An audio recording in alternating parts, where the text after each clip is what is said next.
आप देख रहे हैं कल्याण न्यूज। कल्याण न्यूज के दर्शकों को नमस्कार। भारतीय जनता पार्टी ने चुनावी जीत के लिए जश्न के लिए बनाए 1100 किलो के लड्डू। आपकी जानकारी के लिए अवगत करा दें कि 4 जून को आने वाले चुनावी नतीजों की तैयारियों में भारतीय जनता पार्टी प्रदेश कार्यालय में जोरों से लगी हुई है। एग्जिट पोल के आधार पर भाजपा अपने जीत का जश्न की तैयारियां कर रही है। आप देख रहे होंगे, आपको लाइव तस्वीरों के माध्यम से यह पूरी दृश्य आपको दिखा रहे हैं। कार्यालय प्रभारी मीडिया संयोजक का मानना है कि प्रधानमंत्री नरेंद्र मोदी तीसरी बार प्रधानमंत्री बनने जा रहे हैं, जो देश के लिए एक बड़ी उपलब्धि है। देखिए किस प्रकार से यहाँ पर सजावट का कार्यक्रम चल रहा है। यह इस उपलब्धि का जश्न मनाने के लिए भाजपा ने सभी कार्यकर्ताओं का निमंत्रण भेजा है। इस अवसर पर 1100 किलो लड्डू बनवाए जा रहे हैं, जिन्हें कल कार्यकर्ताओं के बीच वितरण किया जाएगा। आप देख सकते हैं यहाँ पर सजावट की पूर्ण तैयारियां की जा चुकी हैं। इसके अलावा कार्यकर्ताओं को दोपहर का भोजन के लिए भी निमंत्रण दिया गया है। देखते रहिए कल्याण न्यूज।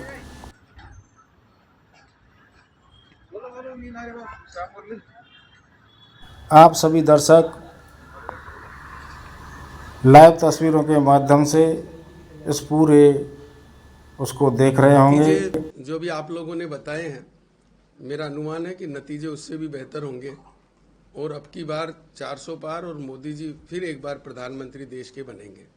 मैं इसके लिए देश की और प्रदेश की जनता का, मतदाताओं का आभार व्यक्त करता हूं कि उन्होंने मोदी जी में और मोदी सरकार पर विश्वास व्यक्त किया, 10 साल के कामों पर मोहर लगाई और मोदी जी को फिर तीसरी बार एक बार प्रधानमंत्री बनाने के लिए अपना मतदान किया। हमारे प्रदेश कार्यालय में ही नहीं, पूरे प्रदेश के 25 के 25 जो हमारे लोकसभा क्षेत्र है, वहां पर कार्यकर्ताओं में जबरदस्त उत्साह है और उसकी सारी जश्न की तैयारियां चल रही है। आपने प्रदेश कार्यालय में भी देखा होगा कि झंडों से, रंगोली से और सारी व्यवस्था की गई है। क्योंकि भीषण गर्मी भी है तो गर्मी से बचाव के साधन भी किए गए हैं, टेंट वगैरह सब लगाया गया है और रात में रोशनी भी की जाएगी। तो प्रदेश की जनता और हमारा कार्यकर्ता मुख्य रूप से इसके हम उनके आभारी हैं कि जिस प्रकार के परिणाम आप लोग दिखाने जा रहे हैं, जिस प्रकार के परिणाम की आशा है, वो परिणाम निश्चित रूप से एक सुखद है। और मेरा ये मानना है कि जिस प्रकार से देश ने 10 साल में प्रगति की है, आने वाले 5 सालों में उससे भी और अधिक द्रुत गति से हमारा देश आगे बढ़ेगा। एक सवाल लड्डू कितने किलो बन? देखिए, लड्डू हमने इतने बनाए हैं कि जब आप लोग, मेरे ख्याल से कार्यकर्ताओं के साथ साथ आप लोग भी आ जाएंगे और आप जब तक यहाँ रहेंगे कार्यालय में, मेरा ये विश्वास है कि लड्डुओं का, मिठाई का क्रम नहीं टूटेगा। कितने बड़े नेता? जहाँ तक मुझे सूचना है, मुख्यमंत्री जी भी प्रदेश कार्यालय आएंगे, प्रदेश अध्यक्ष जी भी प्रदेश कार्यालय रहेंगे, हमारी राष्ट्रीय जो हमारी यहाँ की प्रभारी हैं वो अजय ताई भी यहाँ पर रहेंगी और हमारे अन्य सारे जो नेता जयपुर के हैं, क्योंकि चूंकि जो हमारे और नेता हैं अन्य क्षेत्रों के, वो अपने अपने क्षेत्र में रहेंगे, लेकिन राजस्थान में विशेष रूप से माननीय मुख्यमंत्री जी, माननीय प्रदेश अध्यक्ष जी और माननीय विजय ताई जी हमारे यहाँ रहेगी और साथ में हमारे जो जयपुर के और जयपुर के आसपास के इस क्षेत्र के जो कार्यकर्ता हैं वो भारी संख्या में यहाँ पर उपस्थित रहेंगे। एक प्रोसेस था, वो पूरा होने जा रहा है। राजस्थान की 25 सीटों पर क्या कहेंगे? कुछ एग्जिट पोलों में 2-3 सीटें। ये बात उसी तरह की है कि कोई पेड़ फलों से लदा हो और कोई ये कहे कि इस टहनी के ऊपर उतने आम नहीं हैं जितने दूसरी वाली पर हैं। 2500 सीटें बीजेपी की आएंगी। कांग्रेस तो ये बोल रही है कि 10 से 12 सीटें आने। बोलने के अलावा उनके पास क्या है? सरकार बना नहीं सकते। ज्यादातर नेता चुनाव हार गए, लड़ने के लिए उम्मीदवार नहीं थे, विधायकों को चुनाव में उतारना पड़ा। तो ऐसी स्थिति के अंदर कांग्रेस के पास कहने को कुछ भी नहीं है। उन्होंने जो पाप किए हैं उसके भुगतान का समय आ रहा है। कांग्रेस तो साहब जयपुर की सीट को भी टक्कर में देख रही है। हाँ बिल्कुल, कभी जीती नहीं है कांग्रेस, केवल 2 बार जीती है। एक बार तो नवल किशोर शर्मा जी जीते हैं जबकि श्रीमती इंदिरा जी की मृत्यु हुई थी, और एक बार दौलतमल जी भंडारी जीते हैं। इसके अलावा कहाँ कांग्रेस जीती है? हाँ, महेश जोशी जी जीते हैं। तो क्या इस बार कांग्रेस की उम्मीदें बन रही हैं क्या? हाँ, बन रही है, जमानत बच जाएगी शायद।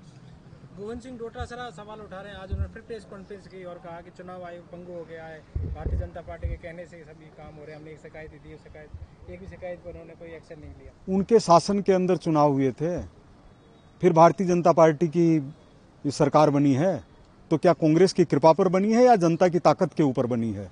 गोविंद सिंह डोटासरा जनता की ताकत को कम करके आंक रहे हैं। उनको ये पता नहीं है कि लोकतंत्र में इतनी बड़ी ताकत है जो इंदिरा गांधी और संजय गांधी को एक साथ चुनाव में हरा सकती है।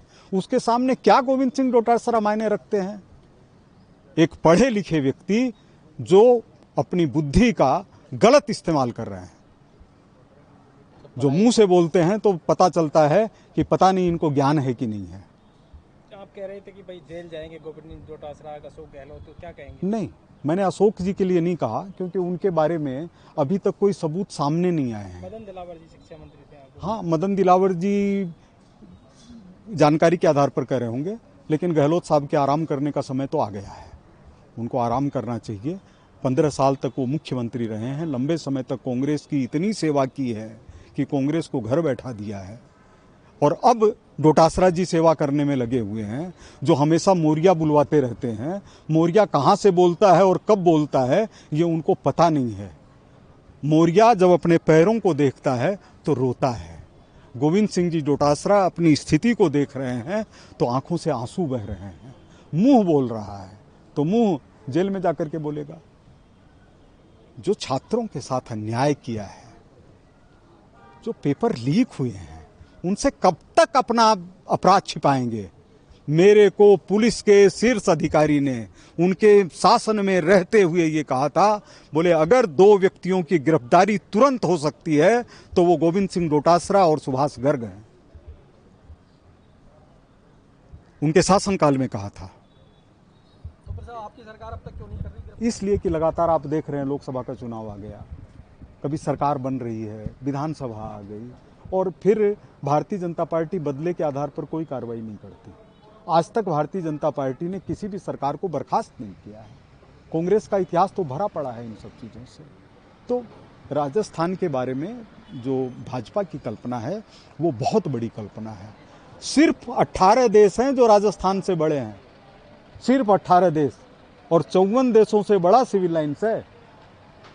तो इसलिए हमारी जिम्मेदारी बहुत ज़्यादा है। सर, अशोक गहलोत ये भी बोल रहे हैं कि चुनाव बाद में परिणाम के बाद में भजनलाल शर्मा जी को हटा के मुख्यमंत्री कोई दूसरा बनाया जाएगा। वो ये है, गहलोत साहब अगर हमारे भारतीय जनता पार्टी के नेतृत्व से मिले हुए हैं और इनको कोई जानकारी है तब तो बात दूसरी है।